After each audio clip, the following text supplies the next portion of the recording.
नमस्कार दोस्तों, आप सभी का स्वागत है सिविल डायमेंशन चैनल पर। आज का हमारा टॉपिक है स्टेयर्स यानी कि सीढ़ियाँ। यह एक डिटेल्ड वीडियो है जिसमें आप जानेंगे स्टेयर्स कितने प्रकार की होती है, आपके घर, ऑफिस या फिर फैक्ट्री में स्टेयरकेस की सही लोकेशन क्या होनी चाहिए, स्टेयरकेस डिज़ाइन करने का सही तरीका क्या है और हमें क्या गलतियाँ नहीं करनी चाहिए। तो चलिए शुरू करते हैं। जैसे कि आपको पता है, सीढ़ियों का इस्तेमाल हम एक फ्लोर से दूसरे फ्लोर पर जाने के लिए करते हैं और कई बार इमरजेंसी सिचुएशंस में बिल्डिंग से बाहर निकलने के लिए भी हम स्टेयरकेस का ही यूज़ करते हैं। इसलिए स्टेयर्स का डिज़ाइन और कंस्ट्रक्शन ऐसा होना चाहिए तो डेली यूज़ में आपके लिए कंफर्टेबल हो, मतलब आपके परिवार के बच्चे, बूढ़े सभी लोग सीढ़ियों का उपयोग कंफर्टेबली कर पाए और इमरजेंसी सिचुएशन में भी आप अपनी बिल्डिंग से बाहर जल्द से जल्द निकल पाएं। चलिए इस इमेज की मदद से स्टेयर की टेक्निकल टर्म्स को समझते हैं। स्टेप्स, ट्रेड और राइजर के कॉम्बिनेशन को हम स्टेप्स कहते हैं। यह स्टेप्स मिलकर एक फ्लोर से दूसरे फ्लोर को बीच में स्टेयरकेस का निर्माण करते हैं।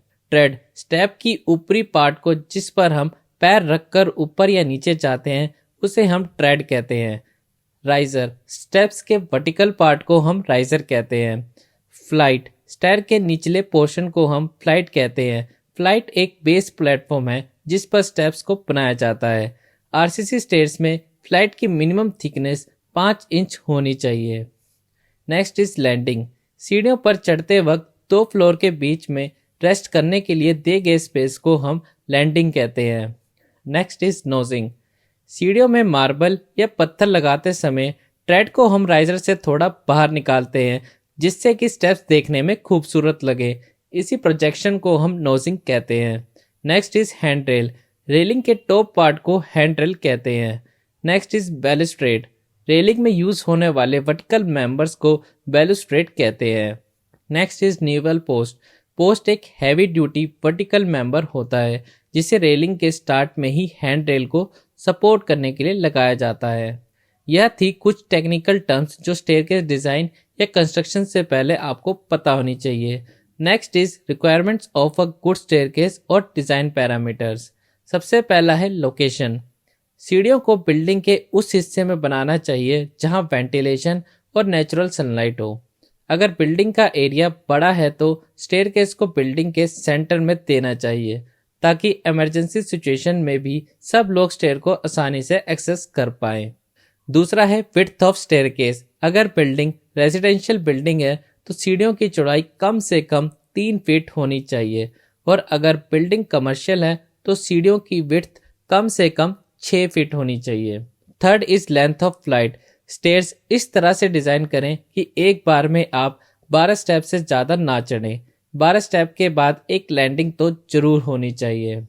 Fourth is pitch of stair, हमेशा ध्यान रखें कि स्टेयर का स्लोप 40 डिग्री से ज़्यादा ना हो और 25 डिग्री से कम भी ना हो। एक आइडियल स्टेयरकेस का स्लोप 35 डिग्री के आसपास होता है, तो कोशिश करें स्टेयरकेस का स्लोप सही हो ताकि घर के बुजुर्ग और बच्चे स्टेयर को सेफली यूज कर पाएं। Fifth is most important, that is trade and riser. Trade की विड्थ रेजिडेंशियल बिल्डिंग में मिनिमम 12 इंच होनी चाहिए और कमर्शियल बिल्डिंग में 14 इंच होनी चाहिए। राइजर की हाइट रेजिडेंशियल बिल्डिंग में 6 इंच से 8 इंच के बीच होनी चाहिए। ध्यान रखें 8 इंच से एक सूत भी ज़्यादा ना हो और कमर्शियल बिल्डिंग में राइजर की हाइट 6 इंच से ज़्यादा नहीं होनी चाहिए। सिक्स्थ इज हेडरूम, कम से कम 8 फीट क्लियर हेडरूम जरूर रखें क्योंकि कई बार हमें घर शिफ्टिंग के दौरान अलमीरा आदि फर्नीचर को सीढ़ियों से ही उतारना पड़ता है, इसलिए 8 फीट क्लियर हेडरूम बहुत ज़रूरी है। Next is landing, landing width को हमेशा स्टेयरकेस विड्थ के जितना ही रखें। लास्ट इज रेलिंग, रेलिंग की हाइट कम से कम 3 फीट रखें अगर इंटरनल स्टेयरकेस है और 4 फीट रखें अगर एक्सटर्नल स्टेयरकेस है। तो चलिए अब देखते हैं स्टेयरकेस कितने प्रकार के होते हैं। इमेज की मदद से इन्हें समझिए और अपने प्रोजेक्ट के लिए सही प्रकार से स्टेयर को चुनिए। First is straight staircase, next is dog leg staircase, open well stairs, circular stairs, geometrical stairs, bifurcated stair, L shape stairs. Next is material, stairs की कंस्ट्रक्शन में हम RCC, wood, plywood, steel, cast iron, mild steel, concrete, brick work, stone work आदि material का use कर सकते हैं। पर सबसे ज़्यादा आरसीसी यानी रीइंफोर्स सीमेंट कंक्रीट का ही यूज़ फ्रेम स्ट्रक्चर में किया जाता है। आरसीसी स्लैब में मोस्ट इम्पॉर्टेंट है कि स्टेयर की बेस स्लैब कम से कम 5 इंच थिक हो, उसमें सीढ़ियों का डिटेल्स स्ट्रक्चरल इंजीनियर द्वारा दिया गया हो और लैंडिंग को चारों तरफ से बीम पर सपोर्ट दिया गया हो। ध्यान दें कि एग्जीक्यूशन के बाद स्लैब में सरिया नहीं दिखना चाहिए, जैसे कि आप इस वीडियो में देख रहे हैं। ये एक कंस्ट्रक्शन में बहुत ही बड़ी मिस्टेक है जो स्टेयर को कभी भी गिरा भी सकता है। होप ये वीडियो आपको इन्फॉर्मेटिव लगी होगी, तो इसी तरह हमारी वीडियो देखते रहें और सीखते रहें और चैनल को सब्सक्राइब करना ना भूलें। Thanks for watching civil dimensions.